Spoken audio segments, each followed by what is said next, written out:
field that plays host to pros who play for headlines and paychecks. Today, it's two high school teams who play for a championship dream that started in the late summer. Welcome to Rogers TV, the host of the 2010 Western Bowl here at Rogers Center, where it's the Herman Green Griffins getting set to take on the Assumption Lions. Now look back at these two teams. They've taken two very different paths to get here.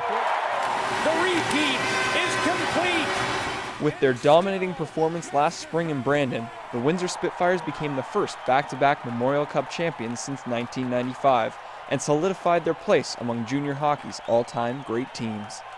We're certainly proud, to accomplish two in a row was special. And alongside Steve Spott here at the Kitchener Memorial Auditorium. And Steve, a big win for your guys over the fourth place team in the Western Conference tonight.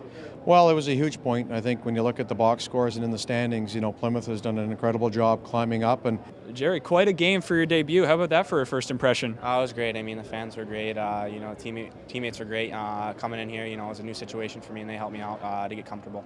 Now, on a personal note, you've been playing great as of late. What's the secret to that? Is it just a strong second half and you kind of had to get the feet under you through the first half, or is it just everything clicking for you right now? Definitely the first half, being more a physical player and just fighting more and stuff, but I got to pick up the fighting this half and keep going with what's going. It's working well so far. Thanks, guys. Here with Gabriel Landeskog. And Gabe, you look at the way that game played out today, and the Rangers came out like it was a regular game at the odd, just hitting all over the place and really playing off the crowd.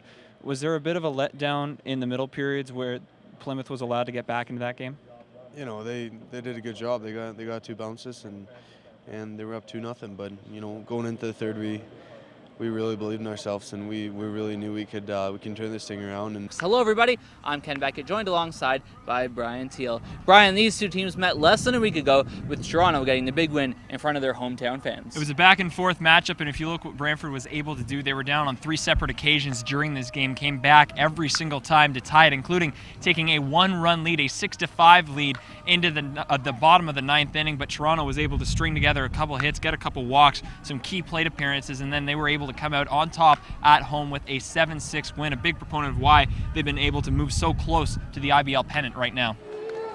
As he rounds third base, Dan Gibbons certainly making his case for the MVP. We were just talking about the guys that he was competing with. Well, add another home run to that total and he will move up in the IBL standings. And how about this? This is an absolute shot right out of, and this was over everything. Chris Emmanuel just turns and watches this because it cleared the batting cage out there, and I've seen a couple home runs land on top of it, never one that's cleared it. So someone may have to go and check a windshield out there. Josh McCurdy will just look up. That one is backyard bound, and Hamilton has a 1-0 lead. Josh McCurdy working with a 2-1 count here. That last one just on the outside part of the plate. Chopping it in behind, and Gottschalk has a look, and this one's driven into the gap. Will come across. One will count.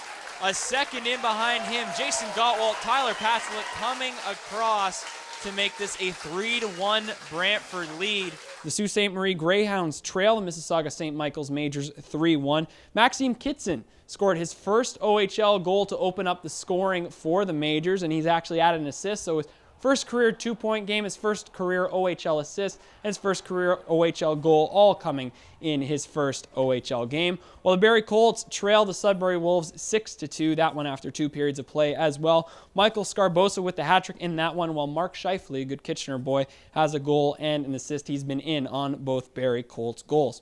Now, a couple of waiver transactions from today. Michael Audette was claimed off of waivers from the league by the Sault Ste. Marie Greyhounds, while Nick Trepichelli was claimed by the Peterborough Petes as well. And as promised, new episode of Rangers Vision featuring Mike Farwell this week. His guest is Tyler Randall. Back to back! Two back! Over the past 2 years, the Windsor Spitfires have had a ton to celebrate with back-to-back Memorial Cup championships, but they're sure that this won't be the last of these parties to happen here at the WFCU Center. For the OHL on Rogers TV, I'm Bryan Thiel.